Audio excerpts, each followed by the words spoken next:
Right, it is day 2 of the rewire. I've literally just got here. It is 18 minutes past 8. So that is currently on because the ceiling was taken down a couple of weeks ago. So there's no light in here, and because the weather is like this all the time, I've ordered some. What is going in here is 2 JCC 6-foot twin LED strip lights. So they've arrived last night. So what I'm going to do now, because the kids are still getting ready going to school, I'm going to just tuck one of these lights up here. So let's unbox it. Let's have a look. Let's have a look how it works. Put it up. See how bright it is, because it is a very. If I turn this, so this is the tripod light by Unilight, and I'm not going to lie. I'm very honest with everyone. When I got sent it, I looked at it and thought, domestic spark. I can't find so much of a use for it. I don't think. But then when I used it with Mitch in a commercial setting, when we turned the power off and changed the board over, I thought this is brilliant. It genuinely is the way it rotates. You change the direction of it, everything like that. It worked great. And I thought, I'm doing the rewire here. It is dark, it's dingy. It just looks like I'm doing this to tense my arm all the time, I'm sorry.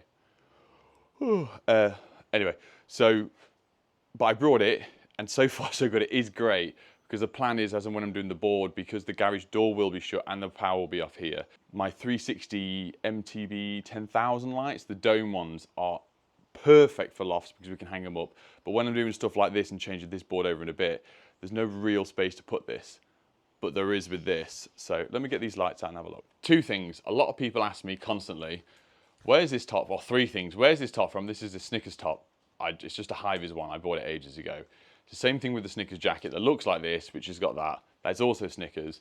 And the other thing is the long extendable bit that I have in my combi drill is from Armeg. It's upstairs, otherwise I'd show you. I get these comments all the time. Armeg, long, I think it's the 270mm one, Snickers, and the other jacket Snickers. Okay. So at this place, I've also ordered, so there's 2 50-watt floodlights going on each corner of the house, or is it, no, one at the front, one at the back. That's my AirPods. I've ordered them from JCC as well. But one thing that I have done, which is completely different, which, like I say, I'm trying new things, is they're going to be, instead of on sensors because they're so high up, they're going to be on timers. And I'm fitting a Navitas board that's coming tomorrow, I think, a double stacked Navitas board, and that also comes with a timer. So this is going to be brought down to 2 floodlights, and I will do a timer off the lights so the customer can control that as and when they want, with potential that'll be another timer fitted for soffit lights at some point up there. And also they do a Ring doorbell transformer of their own version as well, because we're doing a wide Ring doorbell. So as much as stuff I can, I'm going to try and keep within the board as possible. I think all the floodlights are in here as well. You've got the 2 20-watt floods that are going on that side of the house and that side of the house, and we've got 2 50 watts, and they are small. I didn't realise how small they were. That's great. That was dark. Anyway.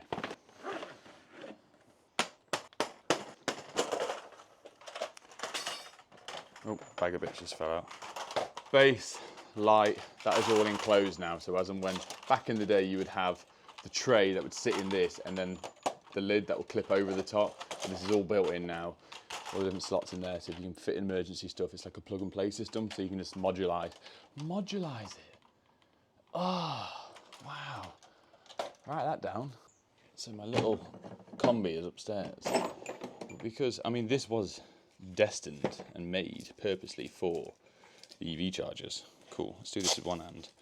But I sort of went over the top with putting stuff in it, and it sort of does everything now, and gets brought on every job as possible, really.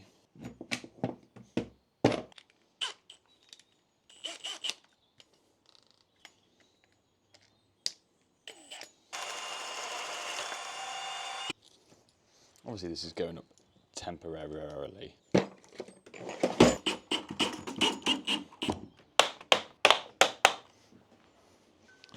Ready? Light. Right. Let's go and carry on with the rewire now. I can actually see what I'm doing down here. So picking up from last video, which sort of probably ended quite abruptly because I forgot to film the ending. But main bedroom is done. So it doesn't look like I've got a lot done, but just remember this is occupied. Power is staying on. Hoovering, tidying, covering stuff up, literally as I'm going through, completing each room. So the first socket I did, there was capping directly in the middle with 2 aerial cables. The second socket I did, as I drilled down, I managed to drill through the cables for that socket directly. So it was 2 of 2 straight away. Then when I went to go and do the socket down here, I pushed the bed back. I managed to snap the customer's leg completely off the bed, which is there and it's now held up by a bit of wood. So that was really good. Obviously told them straight away. The husband then forgot to tell the wife, so she sat on the bed last night. The bed collapsed. Anyway, apologise, come up front about it, tell the truth. It's pointless. I mean, I had a look at it and see if I could fix it, but it just needs all re-screwing back into the bottom. So fingers crossed, not too much of a pain in the bottom, but these things happen. I tried to push a really big, heavy bed, and I presume that it caught itself on a floorboard maybe, and he wanted to push it back a foot, and it fell over. So anyway, so this room was done. Another double socket there, light switch. We've got a double socket there. We've got a double socket there, and we've got the new light switch there. On the landing, we've got our full chase. There's a 3-way lighting system coming in from downstairs to here, going across to the one over there. We've got a double socket there. We've got a new light switch here because the doorway's changing for the bathroom. And then the last night I went round and just started marking out.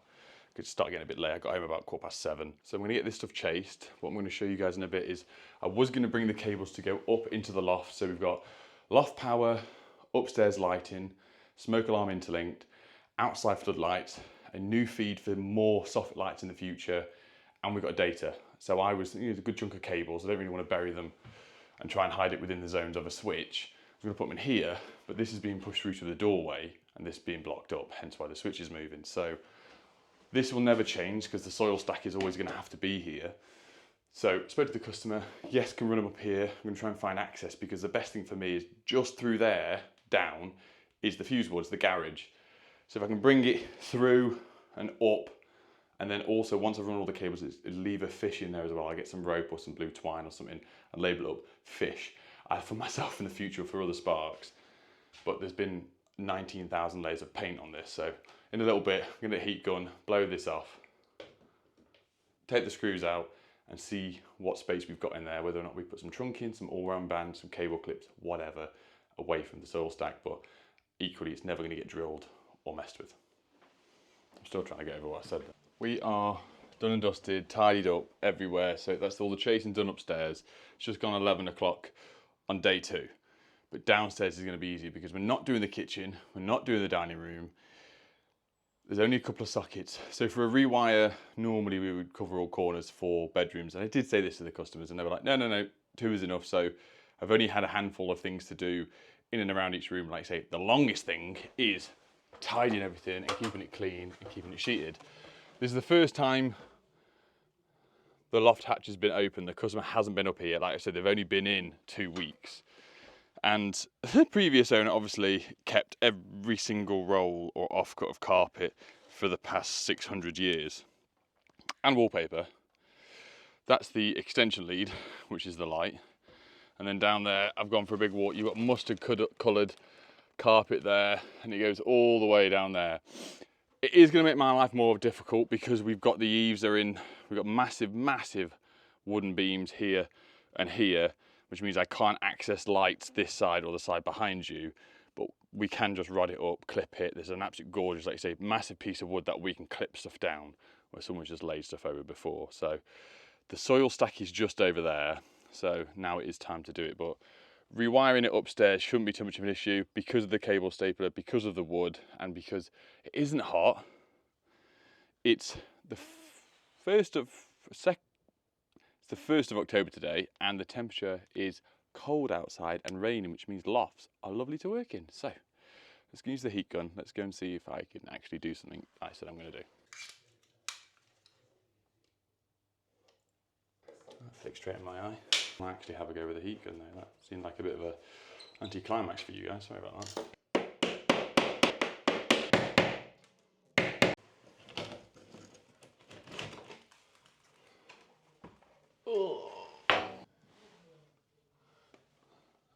Found a wasp's nest. I think that's a bit of an old one. Plenty of room there. Yeah, that should work. Okay, we're in the furthest part of downstairs. It's taking me ages to set up just because there's loads of stuff and covering stuff up as usual. I know I keep saying it on the videos, but you need to protect people's stuff as much as I protected their bed yesterday. I then broke it afterwards. So we've gone round, drawn all over the walls where we want to chase. Got some stuff over here. We've had the laser up. We've done a little spin on it. But this part here is a flat roof. Even though from the previous owners saying to the new owners that this bit here is not an extension, this was part of the house as it was built brand new. And it makes sense, it all looks the same on the outside. But this is flat roof, and then the front, where the front office is also a flat roof, which means I have no access above. But as when the last video where I accidentally went through the cable for the socket up here, I could see through with the light. I could see this steel here, and I could see that there's access through, which was the lighting cable coming across to here. The house has been tested for asbestos. I always ask my customers to do it now, and obviously not just say, can you get a test done? They go to me, yeah, it's fine.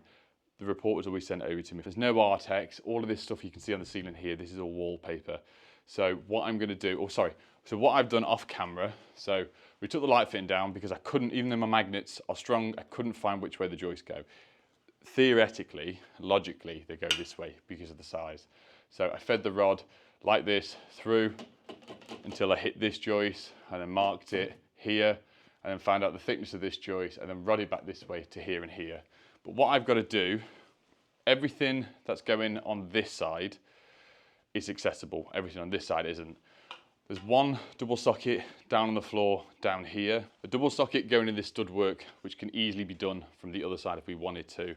There's a double socket all the way down here, which if we wanted to, could come from that side. But on the outside of the building, outside here, the garden runs all the way around. There is a 20 watt PIR flood, which you saw earlier, the JCC one.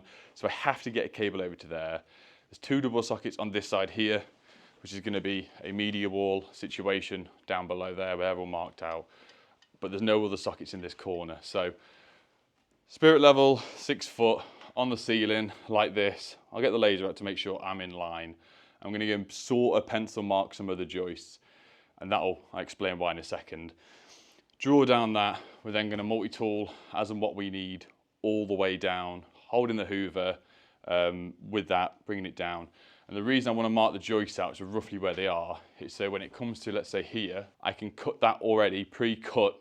So when I come down to multi-tool, I'm only gonna be pulling out sections that literally are, let's say 6 foot, rather than we have a stupid 12-foot section that drops, snaps. The bits that I pull out will allow me just to screw back in, and when the plaster comes around, he can plaster over that rather than having to piece bits in or find his own bits. So that is the plan, so wish me luck.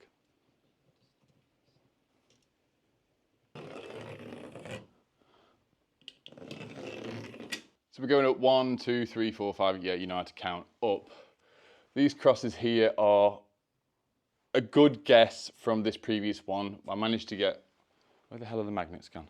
Here, I can, and then everywhere else is just a guess. I'm being completely honest. I've just measured off centre to centre, so we shall see. But I think what I'll probably do is pre-cut the one here, here, that I know. I'm gonna do this as a section. The problem is, customers keeping the cove in, so when I chase them in a bit, I've got to try and keep it intact. We'll do a notch here. I'm gonna have to just brace this side up, and it's exactly the same for the other side. So it's a hell of a long run, so. You tell me why.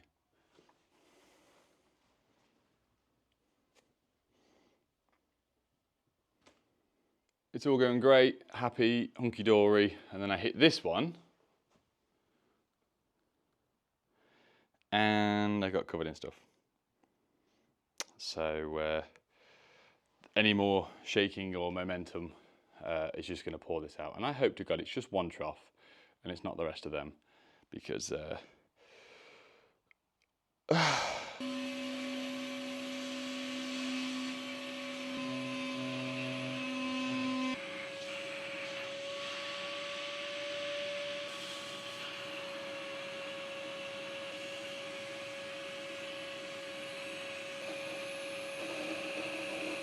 to go and empty the hoover twice, it's happened again.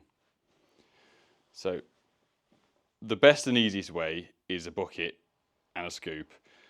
That got so full that when I turned it off, obviously the compression released itself, so I took the hose off, and it just spat a million more balls at me.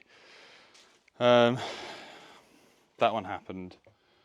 Coming up over here, So when people say some form of cavity wall insulation degrades cables, this is sort of what they mean. It's not degrading it, it's just the cable over time has become warm. Why is that just here? And when it becomes warm, the polystyrene sticks to it. But when it says degrades it, it doesn't degrade the cable. I mean, in some circumstances, I could be wrong, but in this circumstance, the cable looks like it's very poorly and got mumps or whatever it's called. But it's just sticking to it because it's polystyrene and it's got a little bit warm. But this has taken me so long. I've not chased one thing in this room yet. So I'm going to leave the balls for now. The customer has turned around and said that he will get his Hoover out, but I even think that's a bad idea. I just think scoop it. But instead of me wasting time trying to pick all this mess up, I'm going to start chasing. And hopefully we actually get somewhere. Right, so that is me done for day 2. It is 5:23 p.m. Got half an hour home. I don't know where the day goes. I don't know if I'm still trying to get used to working and doing bigger jobs by myself, but I've still got to chase 2 rooms. Well, I say 2 rooms. There's not a lot to it. I tidied up all the balls just because I kept walking through them. They kept getting stuck to my feet. I walked through the house, and then at the same time, every time I had a Hoover on or the chaser, the wind blew it. They went everywhere. So that's all back up. Oh, more just where have they appeared from? Anyway, the lounge area, this bit is done. We've got socket in there. We've got the socket down there coming up to the light switch, all going up, all drilled up, all round banded, done and dusted. We've got the light switch here, which any of them that have been close to original light switches, I've been using the SDS just because I can't get the chaser in. So luckily I did, because this beautiful light is here, and with the SDS I must have just nick the live cable, so I can't put the box in until we cut it off. So I'm just going to stick some tape around that before I go. That's all up, that one. I've literally got one more to chase, which is over there. Got a hallway to do tomorrow, and the office, and technically another room, the back bedroom. And then a back dressing room that comes off the garage. 2 days, and I even bloody chased the whole house out. But it is a massive plot, and I keep doing stuff. Like this thing took a lot longer than it should. One, because I'm trying to keep the dust down. Again, because people are living here.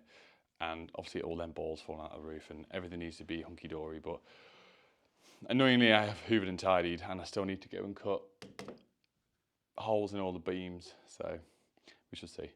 Oh, what a miserable prick I was about like 2 seconds ago for you guys. Still here. I've just picked up, tidied up, hoovered up, just shut the garage door. I mean, it's been hammering it down all day. It's been raining 3 days straight. And obviously loads of water had collected on top of the garage door. It's a big double garage door. Even though I'd pushed it that way, I then got what essentially was a bucket load of water, then just travelled down the back of my neck and all down my top. I was like, it's fine, whatever, I'll put my hoodie on. Forgot that I wore my hoodie this morning in the rain, and then it's been sat in the garage and it's now damp as hell. Absolutely fine, having a great time. Yeah, just sort of underestimating how long things are taking. Equally, I'm trying to do things as perfectly as I can, as you guys can probably see and tell. I just realised there's a dust on the lens.